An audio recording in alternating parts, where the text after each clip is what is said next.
Friends, our squirrel is on the move. I'm gonna have to shoot. I hope we can get him on our video, but I'm gonna have to take this shot. Well, folks, welcome to this week's A Sportsman's Life. We are down here at the Bow Barn in Greenville, Texas. Welcome to A Sportsman's Life. We're so glad you tuned in to join us for another exciting real-world outdoor adventure right here on A Sportsman's Life.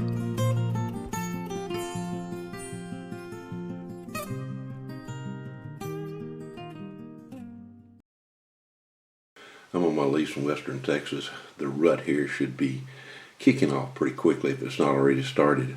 Got in here yesterday afternoon very late, a long drive from my home to here, and sat down in one little spot and rattled up a little 8-point buck, the only time I rattled, so that's very encouraging.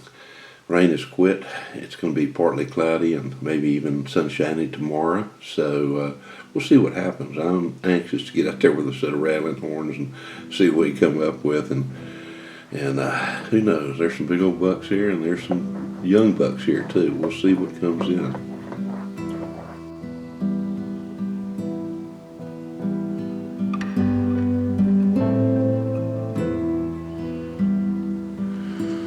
The morning broke with a fog to the point to where I can hardly see more than about 10 steps. Gonna hang in here for just a little bit, but not much longer, and go find a spot where I can rattle. There's something very mystical about rattling up a buck in the fog, and hopefully we'll be able to get it done this morning. These bucks are coming to horn really good here, so we're going to try to take advantage of it while we can.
$5.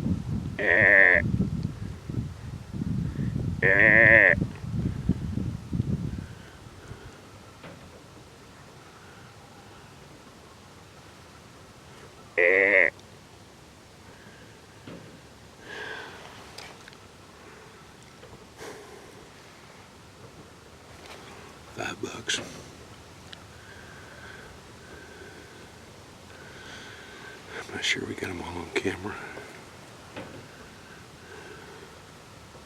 but they were $5. 3 10-points, or 9 10-point at least, and at least 2 8s. That's fun. That's how it works when it's supposed to work. Let's kick back and watch for a little bit longer, just in case one of them comes slipping in. Sometimes those are really big bucks. That's what they'll do, is they'll come in after everything else is gone.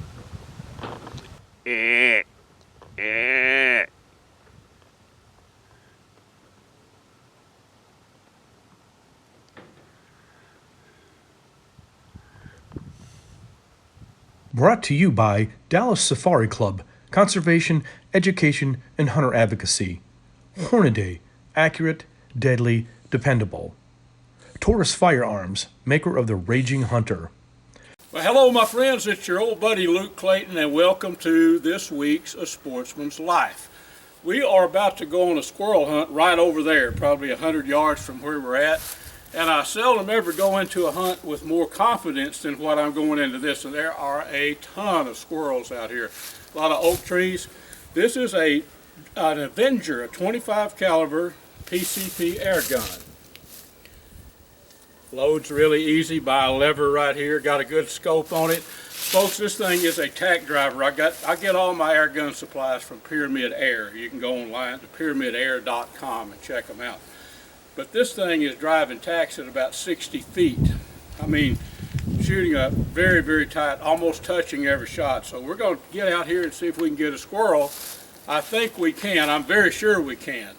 I just need to be a little bit patient till they get out and start hitting the top of these trees here, which I've seen out, some moving in the last 15 minutes. Then we're going to go back inside the camp and we're going to cook them.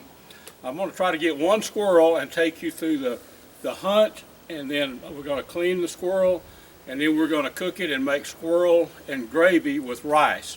So stick with me. Like I say, I seldom ever go into a hunt with this kind of confidence, but if you knew where I was here and you saw all the squirrels, you'd understand. So we've got a lot more after this coming up in our Sportsman's Life today. Stick with me. Let's go squirrel hunting. What do you say? Well, friends, here is our target squirrel. He's up there eating some elm buds on an elm tree. I've been watching this squirrel for at least 10 or 12 minutes.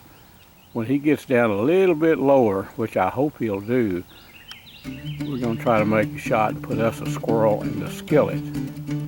But right now, for at least till he gets full, he's going to be feeding on these elm limbs, buds. You can see what he's doing right there. Hopefully he'll get full and come out here and give us a shot here in just a little bit. Come on, squirrel. We're getting hungry.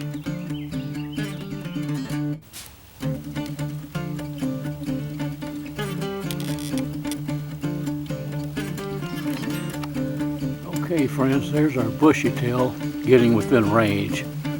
Don't know if you can see him. Try to pull in a little tighter. I don't know if you can see him or not, but I sure can. And I'm going to go ahead and try to make a shot right here.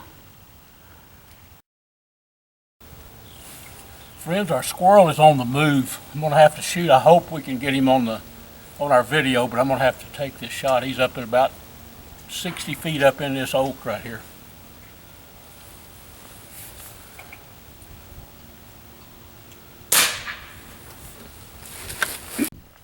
Well, folks, I think that shot hit the limb right underneath that squirrel. I had to move around. I didn't get it on camera, but that's the one that wound up in the frying pan.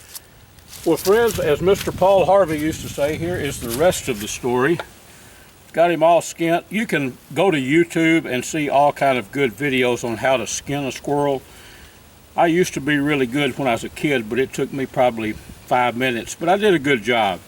Now, if this were a deer,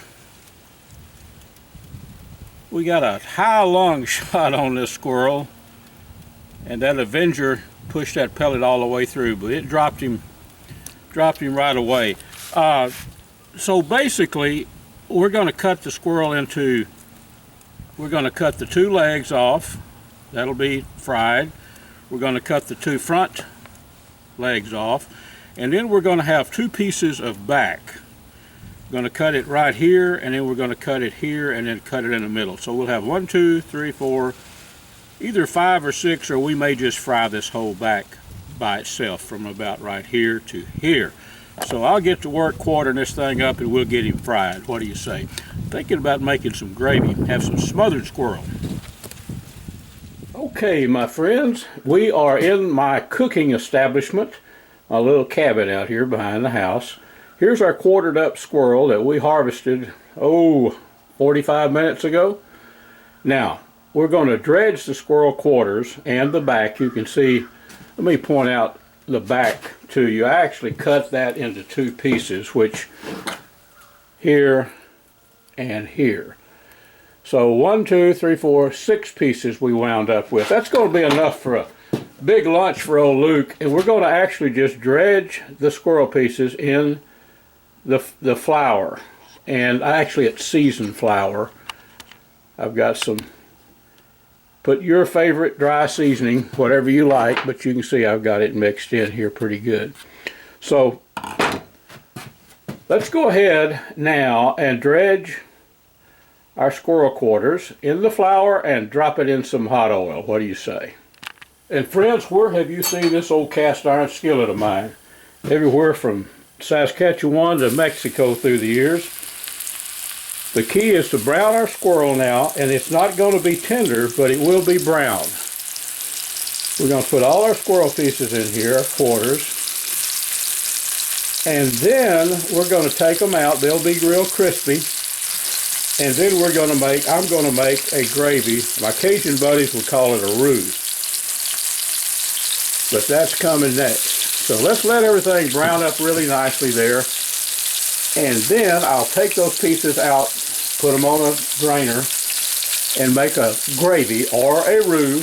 Then we'll put them back in, and then we will take this old lid right here. Where have you seen this old lid? We'll put the lid on this thing and cook it real low for about 30 minutes. We'll have some tender squirrel, folks.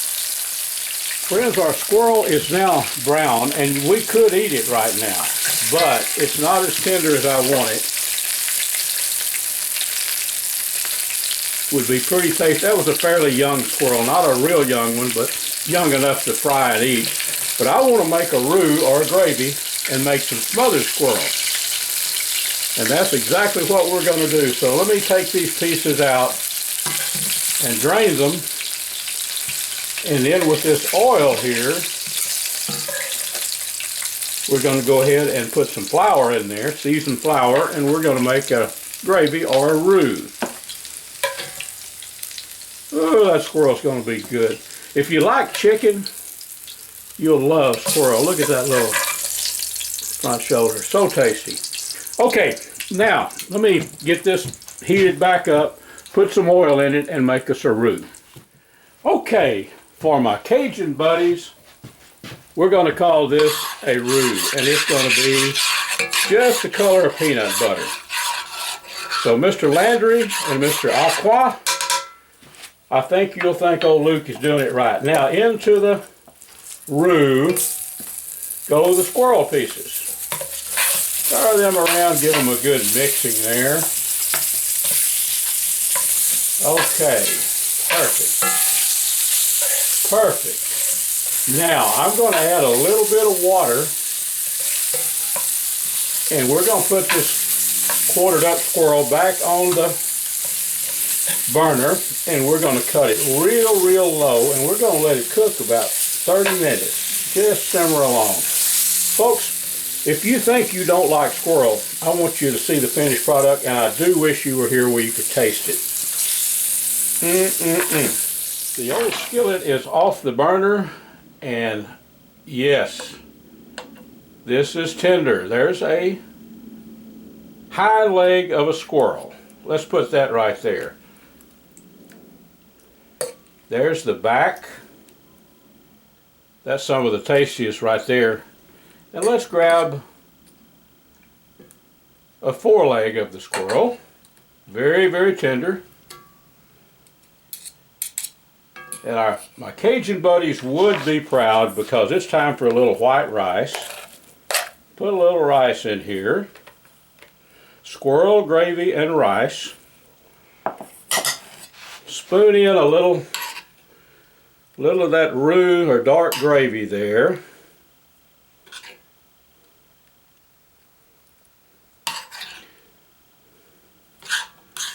Friends, this is the stuff that dining memories are made from right here. I've already sampled a little of this. I didn't tell you that. Now, you're wondering how tender is that squirrel? Well, let's take a look here. Is that squirrel tender enough to eat? I know that piece that I ate is. Look at that. Look at that meat. Let's cut a little more off on this side.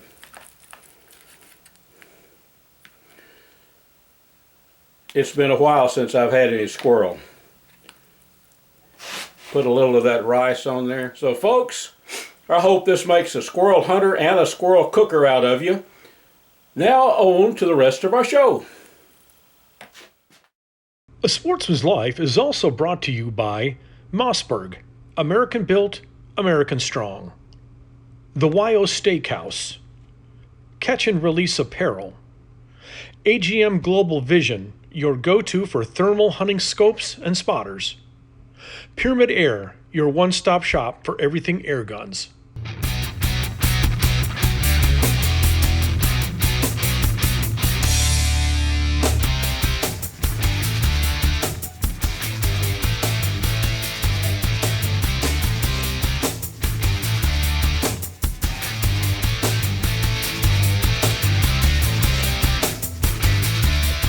This is Mr. Whitetail's first trip to Lake Texoma. How do you like it? I absolutely love it. I've been all around this lake, and I've always heard about you guys, and I knew I wasn't going to go fishing until I got to go fishing with y'all. So it took a little time for us to get there. Get up there and get another one. This is fantastic, by golly. Absolutely the greatest fishing in the world.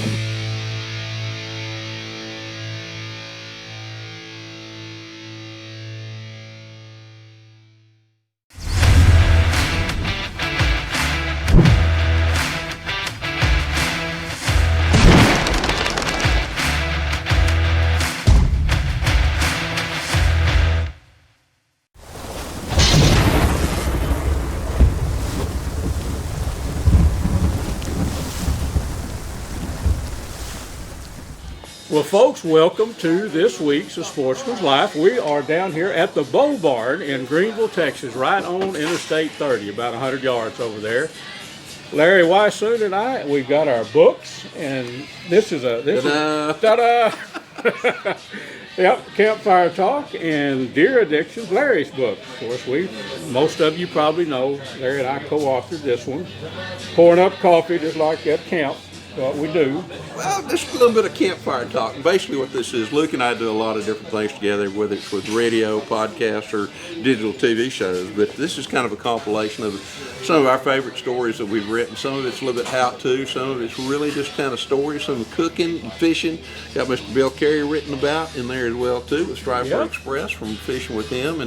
And David Hanson, who's a local here as well, too. Yeah, and David. There's a story in there about fishing with him. And Chris Moody as well for some of the big alligator gars. Well, it's a busy place today. A lot of people. This is a great place to be. You're right. Right here on Interstate 30, folks, the Bow Barn. Well, folks, here at the Bow Barn, we also are going to get to eat really good. Mr. Terry Driggers, kind of an outdoor king, and his son, Ryan Driggers. Ryan, right here. You guys I know enough about these big old smokers to know it takes a while to get that meat done. How long have you been cooking this stuff? 12 plus hours. Really? Started about 5 o'clock last night. It ought to be tender. Yeah, it is. You've had it go. The only problem with the wood-fired smoker, if there's a call it a problem, you might lose some sleep. Yeah, right? we might have done that a little bit last night. Lost a little sleep, up and down every couple of hours. Yeah, well, that's what you got these whippersnappers. Right? That's it. I guess right. so. Yeah. I guess That's so. what sons are for. He's actually the cook of the Oh, he's perfect. How about a little plug? Now, everybody's known for something. This gentleman right here is known for catfish, David Hansen. And I'm going to give it, for some folks may not know this that's listening up in Maine or wherever, they possibly might not. David's guiding up at Lake Fork now, and the trophy catfish in the Blues and the channels at Lake Tawakoni. Tawakoni. Yes. How do they find you, buddy? Just You can reach me anytime at my cell phone at 903-268-7391 or on Facebook at David Hansen's or Little D or Lake Tawakoni Trophy Catfishing, Little D's Guide Service. And just call anytime and I'm available. come and catch them. That's right. And you do catch good ones Yes, sir, and big ones. big ones. And this little boy right here, he hasn't experienced his big fish Oh, yet. really? But it's coming. This winter time's getting closer. Deer hunt will be over in a couple more months, and then it's be time to go get some. Well, even before then, probably more serious time to go get after the big cat. Here with Mr. Bill Carey with Striper Express. Bill, we're at the Bow Barn. Luke and I are here signing books and just telling the stories. And lo and behold, we look up and here you come. Tell us what's going on at the big lake right now as far as fishing is concerned. I know hunting season's going on, but at the same time, there's some great fishing going on as well, too, isn't there? Oh, yes, sir. We call it fantastic fall fishing. It took forever to cool down, but now these fish are loving it. The birds have arrived. We've got tens of thousands of seagulls that put you on the fish. They're better than these $3,000 fish finders. This morning we probably got out 8, 9 boats, and they're all catching them good. I've already seen some pictures, up to about 15 pounds, which is Oh, really my goodness, pleasing. that's a big fish. Those are big fish, but things are good at Lake Texoma. And December, we say remember December, our second favorite month of the year. I'll tell y'all more about that later. I'm ready. You're listening to KKVI 98.3 Friendly Radio and friendlyradio.com. I am the Rev, and I'm over here at the Bow Barn right now, and I'm still here with Luke Clayton. Going to have to be shut down here in a little bit, though. I got to get over to Hazel. But Luke, man, I see this place, and this is the first time I've been out here, and I really, really like it. And the barbecue that you guys have today, oh my gosh. I hope I can still talk after chowing down on that barbecue, because I hit it pretty hard, Rev. But yeah, this has been a fantastic day. Just a good time. Anytime you get a bunch of outdoor folks together, I don't care if you're fishing or hunting or whatever you're doing, but when you do that, you're gonna, probably make some new friends. Of course. And I don't know how many people that's come in that's known Larry. Larry's our cameraman back there right now. I see him. But I don't know how many people, a lot of people that have known Larry through his lengthy career, and of course locally here, a lot of people read, I think a lot of people read my column. Oh yeah, and that's what people have said to us. They've come in there and Yeah. have talked to us, and I've talked to you and listened to them talking to you. Well, it's an honor to be here and to be on your radio station, Rev. Hey, it's our honor to have you. Folks, this segment was brought to us by Gearhead Archery, Smoke and Tex Electric Smokers, Snaplock Hunting Blinds, YO Ranch Headquarters, Ultramatic Feeders, and Catfish Pro. Tune in next week for some more real-world outdoor adventures right here on A Sportsman's Life.